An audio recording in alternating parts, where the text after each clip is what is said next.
ಗುರು ಪೂರ್ಣಿಮೆ ದಿನ ನಾವು ರಾಯರ ದೇವಸ್ಥಾನಕ್ಕೆ ಹೋಗಿದ್ವಿ. ಅಲ್ಲಿ ಯಾವ ಥರ ಪೂಜೆ ನಡೀತು ಅಂತ ನೋಡಿ. ಹಲೋ, ಎಲ್ಲರೂ ಹೇಗಿದ್ದೀರಾ? ಐ ಹೋಪ್ ಎಲ್ಲರೂ ಚೆನ್ನಾಗಿದ್ದೀರಾ ಅನ್ಕೊಂತೀನಿ. ನಾನು ಚೆನ್ನಾಗಿದ್ದೀನಿ. ಏನಪ್ಪ ವಿಶೇಷ ಹೇಳ್ತಿರೋದಂದರೆ, ನಾವು ಗುರು ಪೂರ್ಣಿಮೆ ದಿನ 6 ಗಂಟೆ ಮೇಲೆ ನಾವು ದೇವಸ್ಥಾನಕ್ಕೆ ಹೋಗಬೇಕು ಅಂತ ಮಾತಾಡ್ಕೊಂಡಿದ್ವಿ. 6 ಗಂಟೆ ಮೇಲೆ ದೇವಸ್ಥಾನಕ್ಕೆ ಹೋಗಬೇಕಾದ್ರೆ ಏನಾಯಿತು ಗೊತ್ತಾ, ಅವತ್ತೇ ನನ್ನ ಮಗನ ಬರ್ಡೇ ಇತ್ತು. ಹಾಗಾಗಿ ನಮಗೆ ಟೆಂಪಲ್ಗೆ ಹೋಗೋಕ್ಕಾಗಲಿಲ್ಲ ಅವತ್ತೇ ಮತ್ತು ಹಾಗಾಗಿ ದೇವಸ್ಥಾನಕ್ಕೆ ಹೋಗೋದೆಲ್ಲ ತುಂಬ ಡಿಲೇ ಆಗೋಯಿತು. ಇನ್ನೇನು ಆಯಿತು, ಸಾಯಂಕಾಲ ಎಲ್ಲ ಸ್ಕೂಲ್ ಹತ್ರ ಹೋಗಿ ಬಂದಿದ್ದಾಯಿತು. ಆಮೇಲೆ ನಾವೇನಾದರೂ ದೇವಸ್ಥಾನಕ್ಕಾದರೂ ಹೋಗಿ ಬರೋಣ ಅಂತೇಳಿ ಏನು ಮಾಡಿದ್ವಿ, ಮಗು ಮತ್ತು ನಾನು ಮೂವರು ದೇವಸ್ಥಾನಕ್ಕೆ ಬಂದ್ವಿ. ಯಾವ ದೇವಸ್ಥಾನಕ್ಕೆ ಅಂತಂದರೆ ರಾಯರ ದೇವಸ್ಥಾನಕ್ಕೆ ಬಂದ್ವಿ. ರಾಘವೇಂದ್ರ ಸ್ವಾಮಿ ನೋಡಿ, ಇಲ್ಲಿ ಚಿಂತಾಮಣಿಯಲ್ಲಿರೋ ರಾಘವೇಂದ್ರ ಸ್ವಾಮಿ ಟೆಂಪಲ್ಗೆ ಬಂದ್ವಿ. ರಾಘವೇಂದ್ರ ಸ್ವಾಮಿ ಟೆಂಪಲಲ್ಲಂತೂ ಸಖತ್ ರಶ್ ಇತ್ತು. ಎಷ್ಟು ರಶ್ ಅಂತಂದರೆ ಹಿಂಗೆ ಬಂದು ಹಂಗೆ ರಿಟರ್ನ್ ಹೋಗ್ತಾಯಿದ್ರು. ಆದ್ರೂ ಜನ ಅಂತೂ ಸಖತ್ ಜನ ಬಂದಿದ್ದರು. ಯಾಕಂದರೆ ಗುರು ಪೂರ್ಣಿಮೆ ಇತ್ತಲ್ಲ, ಹಾಗಾಗಿ ನಾವು ಹೋದ್ವಿ. ಸ್ಟಾರ್ಟಿಂಗ್ ಅಲ್ಲಿ ಗಾಡಿ ನಿಲ್ಲಿಸ್ಬಿಟ್ಟು ಒಳಗಡೆ ಹೋದ್ವಿ. ಒಳ್ಳೆ ರಾಯರಿಗೆ ತುಂಬ ಸಖತ್ತಾಗಿ ಅಲಂಕಾರ ಮಾಡಿದರು. ಅಲಂಕಾರ ನೋಡ್ಕೊಂಡ್ಬಿಟ್ಟು ಆವಾಗಲೇ ಜಸ್ಟ್ ಆರತಿ ಟೈಮ್ ಇತ್ತು. ಮಂಗಳಾರತಿಗಿಂತ ಮುಂಚೆ ಸ್ವಲ್ಪ ಕತೆ ಓದಿದ್ರು. ಕತೆ ಓದಿದ ನಂತರ ಮಂಗಳಾರತಿ ಮಾಡಿದರು. ಹುಂಡಿ ಇದು ಆದಮೇಲೆ ಇನ್ನೇನು ರಾಯರ ದರ್ಶನ ಪಡಿಬೇಕಂತ ಹೋದ್ವಿ. ಕೂತ್ಕೊಂಡ್ವಿ. ಒಂಚೂರು ಕತೆ ರಾಯರ ಕತೆ ಹೇಳ್ತಿದ್ರು, ಸ್ವಲ್ಪ ಕೇಳಿಸ್ಕೊಂಡ್ವಿ. ತದನಂತರ ಪೂಜೆ ಸ್ಟಾರ್ಟ್ ಮಾಡಿದ್ರು. ಪೂಜೆ ಸ್ಟಾರ್ಟ್ ಮಾಡೋಕ್ಕಿಂತ ಮುಂಚೆ ಒಂದಿಬ್ಬರು ಮಹಿಳೆಯರು ರಾಯರ ಭಕ್ತಿಯಿಂದ ಸಖತ್ತಾಗಿ ಸಾಂಗ್ ಹಾಡಿದರು.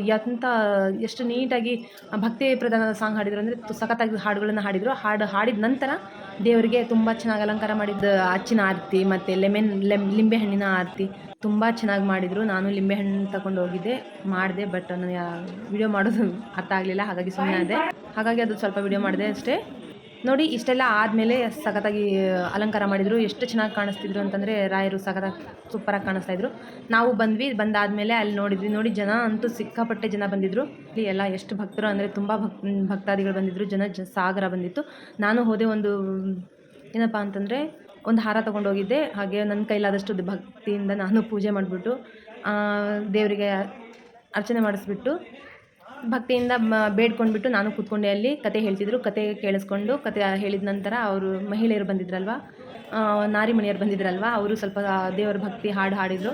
ಎಷ್ಟು ಚೆನ್ನಾಗಿ ಹಾಡಿದರು ಅಂತಂದರೆ ಅದು ಕೇಳೋಕ್ಕೆ ಒಂದು ಹಿಂಪಾದ ಒಂದು ಏನೋ ಅನ್ನಿಸ್ತಿತ್ತು, ಸಮಾಧಾನ ಅನ್ನಿಸ್ತಿತ್ತು. ಅಷ್ಟು ಚೆನ್ನಾಗಿ ಹೇಳ್ತಿದ್ರು. ನಾವು ಅಲ್ಲಿಂದ ಮತ್ತೆ ಇನ್ನೇನು ಮಾಡಿದ್ವಿ, ಕೂತ್ಕೊಂಡ್ವಿ. ಅಲ್ಲೇ ಸ್ವಲ್ಪ ದೇವರ ಆರತಿ ಮುಗಿಯೋವರೆಗೂ ಇರೋಣ ಅಂತೇಳಿ. ಇನ್ನೇನು ಸ್ಟಾರ್ಟ್ ಆಗುತ್ತೆ ಅಂತಂದರು. ಎಲ್ಲ ರೆಡಿ ಮಾಡಿಟ್ಟಿದ್ರು. ಇಲ್ಲಿ ಲಿಂಬೆಹಣ್ಣಿನ ದೀಪ, ಮಹಿಳೆಯರು ದೀಪದ ಆರತಿ ಎಲ್ಲ ಮುಗಿಸಿದ್ದು ಆದಮೇಲೆ ಇನ್ನೇನು ಟೈಮ್ ಆಯಿತು ಅಂತೇಳಿ ಪೂಜೆಗೆ ಸ್ಟಾರ್ಟ್ ಮಾಡಿದರು. ಮಂಗಳಾರತಿಗೆ ಸ್ಟಾರ್ಟ್ ಮಾಡಿದರು. ಮಂಗಳಾರತಿ ಆಗೋಕ್ಕೆ ಒಂದು ಸುಮಾರು ಅಮ್ಮಮ್ಮ ಅಂತಂದರೆ ಒಂದು 1/4 ಗಂಟೆನೇ ಆಯಿತು. ಅಷ್ಟು ಮಂಗಳಾರತಿ ಮಾಡ್ತಾರೆ. ವಿಧವಾದ ಮಂಗಳಾರತಿ ಭಗವಂತನಿಗೆ. ನೋಡಿ, ಮಹಿಳೆಯರು ಬಂದು ಎಷ್ಟು ಚೆನ್ನಾಗಿ ಹಾಡ್ತಿದ್ದಾರೆ. ಸಖತ್ತಾಗಿ ಹಾಡ್ತಿದ್ರು. ತುಂಬ ಖುಷಿನೇ ಆಗೋಯಿತು ನಮಗಂತೂ.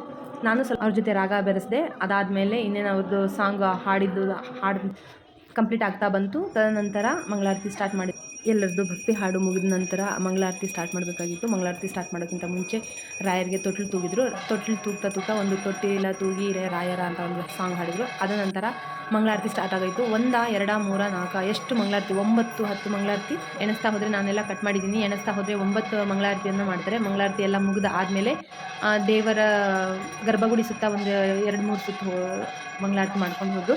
ತದನಂತರ ಎಲ್ಲ ಮುಗಿದಾದಮೇಲೆ ಮಂಗಳಾರತಿ ಮುಗಿದ ತಕ್ಷಣ ಅದೇ ಆರತಿನ ನಮಗೆ ಅಂತ ಆರತಿ ಕೊಡ್ತಾರೆ. ಮಂತ್ರಾಲಯಕ್ಕೆ ಹೋಗಲೇಬೇಕು ಅನ್ನೋ ನಿರ್ಧಾರಕ್ಕೆ ಬಂದೆ. ಅಲ್ಲಿಂದ ನಾನು ನೆಕ್ಸ್ಟ್ ಮಂತ್ರಾಲಯಕ್ಕೆ ಹೋಗ್ತಾ ಇದ್ದೀನಿ, ಹಾಗಾಗಿ ಹೇಳ್ತಾ ಇದ್ದೀನಿ. ಮಂಗಳಾರತಿ ಎಲ್ಲ ಮುಗಿದಾದ್ಮೇಲೆ ಗರ್ಭಗುಡಿಯ ಪ್ರದಕ್ಷಿಣೆ ಆದಮೇಲೆ ತದನಂತರ ಎಲ್ರಿಗೂ ದೀಪಾರಾಧನೆ ಮುಗಿದ ತಕ್ಷಣ ಮಂಗಳಾರತಿ ಆರಾಧನೆ ಕೊಟ್ಟರು. ಮತ್ತೆ ಮಂಗಳಾರತಿ ತಗೊಂಡು ಮುಂದೆ ಮೂವ್ ಆಗಬೇಕಂದ್ರೆ ಮಂಗಳಾರತಿನೇ ತಗೋಬೇಕು ಅಂತ ಎಲ್ಲರೂ ಈ ಕಡೆ ತಳ್ಳಿ ಬಂದರು. ಎಷ್ಟು 6 ಗಂಟೆಗೆ ಹೋದವ್ರು ನಾವು 9 ಗಂಟೆಗೆ ಆಚೆ ಬಂದಿದ್ದೀವಿ ಅಂತಂದರೆ ಲೆಕ್ಕ ಹಾಕಿ.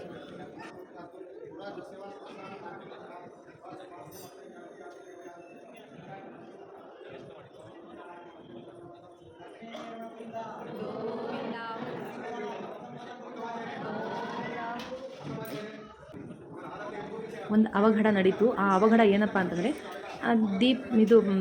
ಮಂಗಳಾರತಿ ತಗೊಂಡು ಹೋಗಬೇಕಾದ್ರೆ ಫುಲ್ ನೂಕುಲಾಗಿದ್ದು. ನೋಡಿ, ಸ್ಟಾರ್ಟಿಂಗ್ ನಾವೇ ಇದ್ದಿದ್ದು. ಎಲ್ಲಿ ಎಷ್ಟು ಹೊತ್ತು ಗೊತ್ತಾ, 10 ನಿಮಿಷ ಆದರೂ ನಾವು ಮುಂದೆ ಹೋಗಿಲ್ಲ.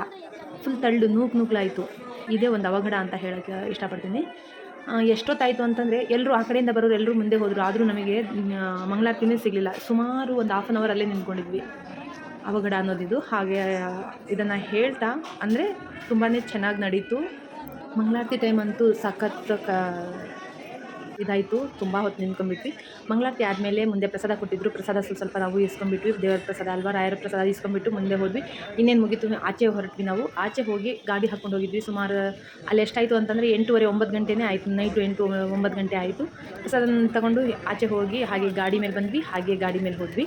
ಮನೆಗೆ ಗಾಡಿ ಮೇಲೆ ತಲುಪಿದ್ವಿ. ಹಾಗೆ ನಿಮ್ಗೆಲ್ರಿಗೂ ಈ ವಿಡಿಯೋ ಇಷ್ಟ ಆಗಿದೆ ಅಂದ್ಕೊತೀನಿ. ಎಲ್ರಿಗೂ ಇಷ್ಟ ಆಗಿದ್ರೆ ಲೈಕ್ ಮಾಡಿ, ಶೇರ್ ಮಾಡಿ, ಕಮೆಂಟ್ ಮಾಡಿ, ಹಾಗೆ ಬೆಲ್ಲೈಕನ್ನ ತಪ್ಪದೆ ಕ್ಲಿಕ್ ಮಾಡಿ ಅಂತ ಹೇಳ್ತಾ, ಬೆಲ್ಲೈಕನ್ ಯಾಕಪ್ಪ ಕ್ಲಿಕ್ ಮಾಡಬೇಕು ಅಂತಂದರೆ ನಾನು ಹಾಕೋ ವೀಡಿಯೋಸ್ ಎಲ್ಲ ನೋಟಿಫಿಕೇಷನ್ ನಿಮಗೆ ಬರುತ್ತೆ. ಹಾಗಾಗಿ ಬೆಲ್ಲೈಕನ್ ಕ್ಲಿಕ್ ಮಾಡಬೇಕು ಅಂತ ಹೇಳ್ತಾ ಇವತ್ತಿನ ವ್ಲಾಗ್ ಇಲ್ಲಿಗೆ ಸ್ಟಾಪ್ ಮಾಡ್ತೀನಿ. ಎಲ್ರಿಗೂ ಥ್ಯಾಂಕ್ ಯು ಸೋ ಮಚ್.